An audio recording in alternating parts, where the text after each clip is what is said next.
दोस्तों, जब हम बात करते हैं कविताओं की, हम बात करते हैं साहित्य की, हम बात करते हैं कहानी की, हम बात करते हैं उपन्यास की, तो उसमें दो तत्व समाहित होते हैं।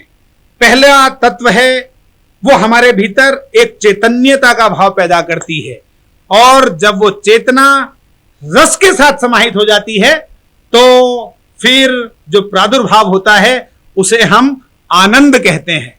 और जब ये दोनों चीज एक साथ मिल जाती हैं तो फिर वो डॉक्टर चेतन आनंद हो जाते हैं।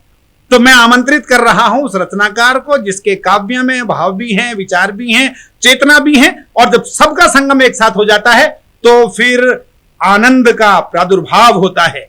तो उसी आनंद की निर्मित करते हैं चेतन आनंद, और उन्हीं के गुरु की पंक्तियां उन्हें सौंपता हूं। सांचे में किसी और के ढलने नहीं दिया, दिल मोम का था फिर भी पिघलने नहीं दिया, चेहरे को आज तक भी तेरा इंतजार है, हमने गुलाल और को मलने नहीं दिया।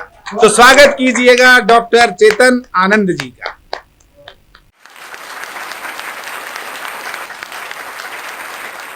सतमोला कवियों की चौपाल में मैं डॉक्टर चेतन आनंद आप सभी का हार्दिक स्वागत करता हूं। नमस्कार। दिवाली की बात हो रही है तो कुछ पंक्तियां दिवाली पर देता हूं और कोशिश करूंगा कि दिवाली से ही बात हो और सारी चीजें जगमग हों कविताओं के माध्यम से। कुछ पंक्तियों से शुरुआत करता हूं।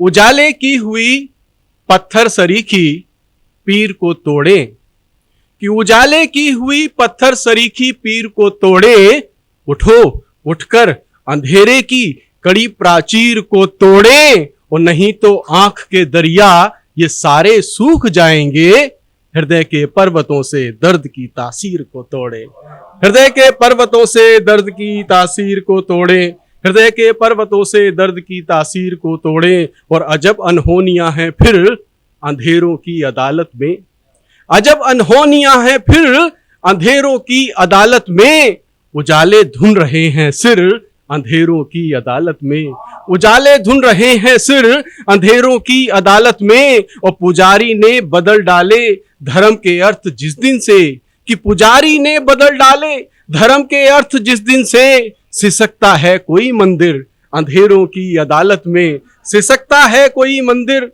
अंधेरों की अदालत में। साथियों, पिछले दिनों स्वामी विवेकानंद को पढ़ रहा था।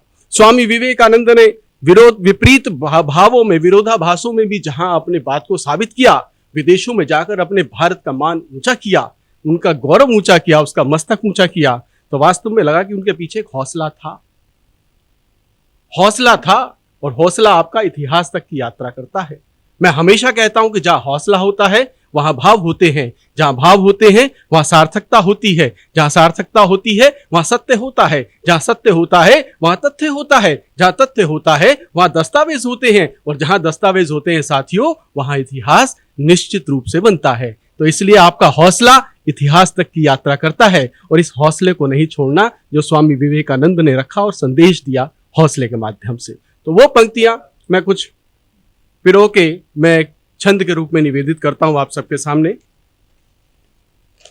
बैठ लीजिए। अंधियारे में दीप जलाना सबके बस की बात नहीं, कि अंधियारे में दीप जलाना सबके बस की बात नहीं, दुख सहना सहकर मुस्काना सबके बस की बात नहीं, दुख सहना सहकर मुस्काना सबके बस की बात नहीं। मैंने जब पूछा वृक्षों से पीड़ाएं क्यों सहते हो, कि मैंने जब पूछा वृक्षों से पीड़ाएं क्यों सहते हो, पत्थर खाकर घायल होते कुछ भी कभी न कहते हो, तो वृक्ष ये बोले, अब क्या बोले सुनिएगा, कि वृक्ष ये बोले फल छाया देकर सबको हम समझाते, सुख वे ही दे सकते हैं जो दर्द अधिकतम सह जाते, कि सुख वे ही दे सकते हैं जो दर्द अधिकतम सह जाते, चुप रहकर भी सब सह जाना सबके बस की बात नहीं, अंधियारे में दीप जलाना सबके बस की बात नहीं, अंधियारे में दीप जलाना सबके बस की बात नहीं। और पंक्तियां सुनिएगा, कि मैंने जब पूछा नदिया से तुम दुख कैसे सहती हो, कि मैंने जब पूछा नदिया से तुम दुख कैसे सहती हो, चट्टानों से टकराती हो फिर भी बहती रहती हो,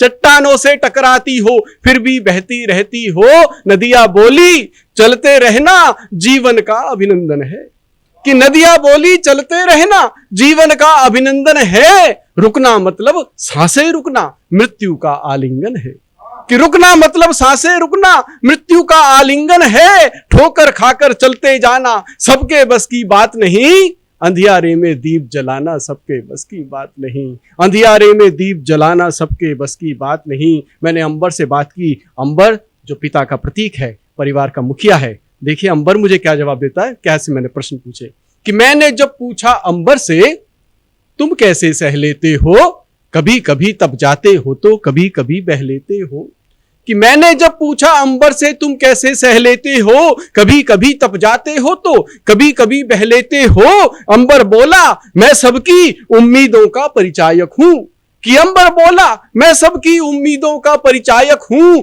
ऊंचाई का हस्ताक्षर हूं, हर मौसम का गायक हूं, ऊंचाई का हस्ताक्षर हूं, हर मौसम का गायक हूं, सहते हुए बड़े बन पाना सबके बस की बात नहीं, अंधियारे में दीप जलाना सबके बस की बात नहीं, अंधियारे में दीप जलाना सबके बस की बात नहीं। मैंने अंबर से बात की जो पिता के प्रतीक थे, तो मैंने धरती से भी बात की जो मां की प्रतीक है।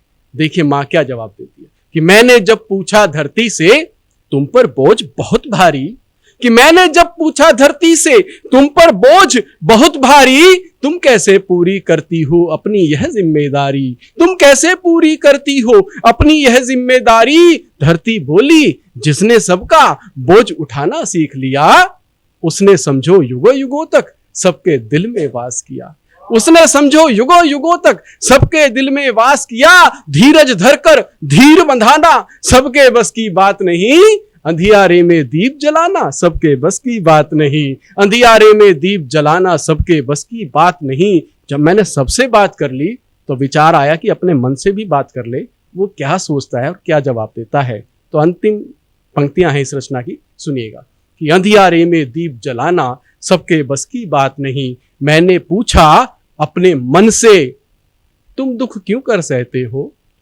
कि मैंने पूछा अपने मन से तुम दुख क्यों कर सहते हो, दर्द जमाने भर का अपनी कविताओं में कहते हो, कि दर्द जमाने भर का अपनी कविताओं में कहते हो, तो मनियू बोला सबके आंसू पीना मेरी आदत है, तो मनियू बोला सबके आंसू पीना मेरी आदत है, सबको खुशियां देना जैसे रब की बड़ी इबादत है, कि सबको खुशियां देना जैसे रब की बड़ी इबादत है, कांटे चुनना फूल बिछाना सबके बस की बात नहीं, अंधियारे में दीप जलाना सबके बस की बात नहीं, दुख सहना सहकर मुस्काना सबके बस की बात नहीं, अंधियारे में दीप जलाना सबके बस की बात। धन्यवाद। नमस्कार दोस्तों, मैं अनिल मित्तल, चेयरमैन सतमूला ग्रुप। मैं जैसे आप सब लोग जानते हैं कि 2004 के अंदर मैंने सतमूला कवियों की चौपाल आरंभ करा परवीन आर्य के साथ मिलके।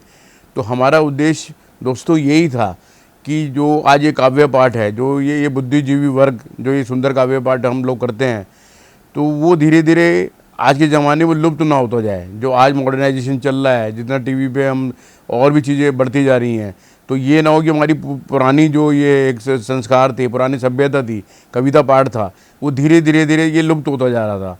तो इसीलिए हम दोनों ने मिलकर 2004 के अंदर सतमूला की कवियों की चौपाल आरंभ करी, जिसके अंदर हम ऐसा प्लेटफॉर्म देते रहे हैं जिसके अंदर नए से नए कवि जो भी कवि काव्य पाठ है उसमें करना चाहे उसका स्वागत करते हैं हम लोग, उन्हें मौका देते हैं नए नए कवियों को। और आप लोगों से यही निवेदन है कि जो भी चाहे आप पहली बार काव्य पाठ करते हैं तो आप सतमूला कवियों की चौपाल के प्लेटफॉर्म पर आएँ, आप लोगों का स्वागत है। उसके अंदर आप अपनी मौलिक कविताओं को सुनाएं, उनके अंदर जो भी कमी होगी तो हमारे पुराने जो एक्सपीरियंस कवि हैं वो उनको सुधारेंगे और आपको और इम्प्रूव करने की कोशिश करेंगे। आपसे निवेदन है कि सतमूला कवियों की चौपाल में आएँ और अपना काव्य पाठ करें।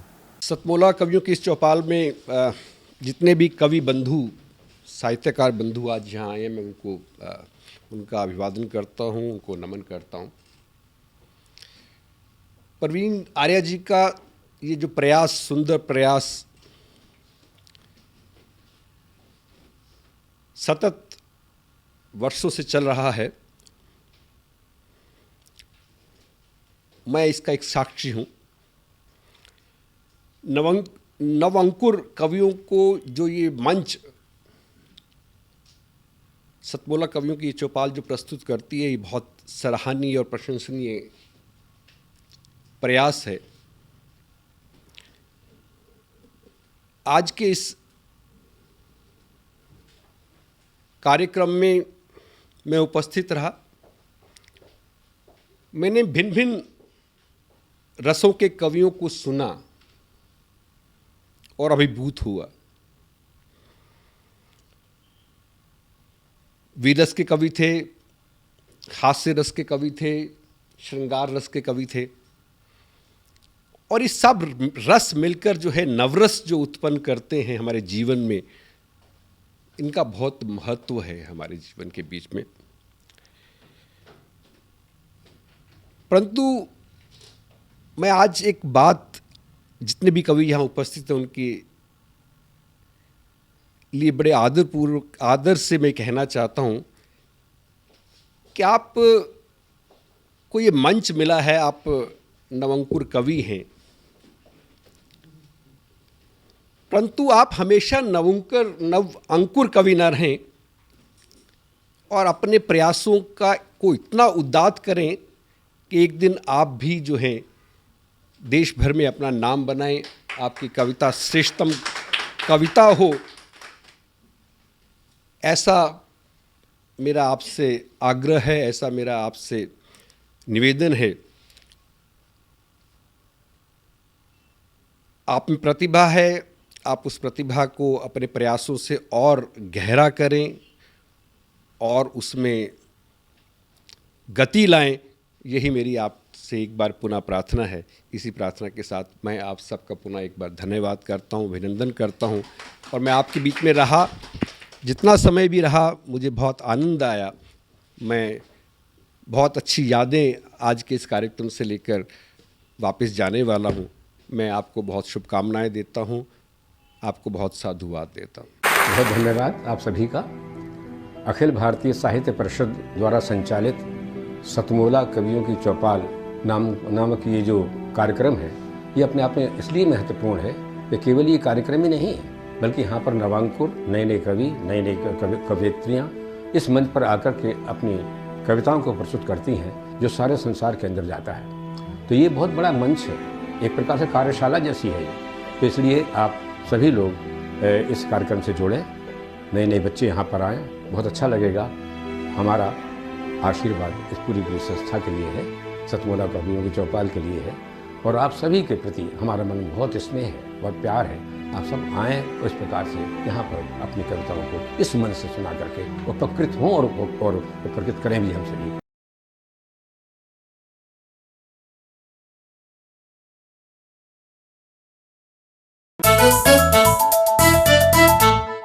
जितना जी में आए खाओ, बस खाते ही खाते जाओ।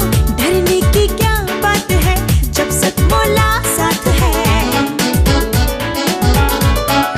टेस्ट है इसका सबसे निराला, हर दिल पर जादू कर डाला।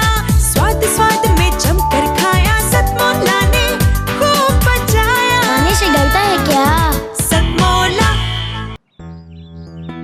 सर, बिटिया रानी ड्राइवर के साथ भाग गई।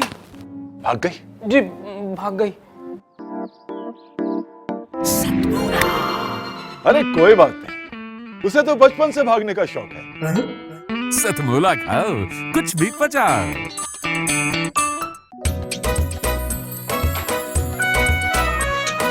हर पल मस्ती और रंगीन विद सतमोला नमकीन, इससे बेटर है नथिंग। सतमोला नमकीन डिफरेंट टेस्ट है बेमिसाल, पनीर भुजिया भी कमाल।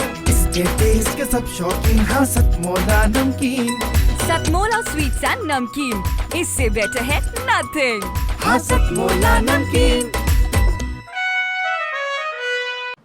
सीएम साहब, हमारे 30 विधायक अपोजिशन पार्टी में चले गए। अब आप सीएम नहीं रहे।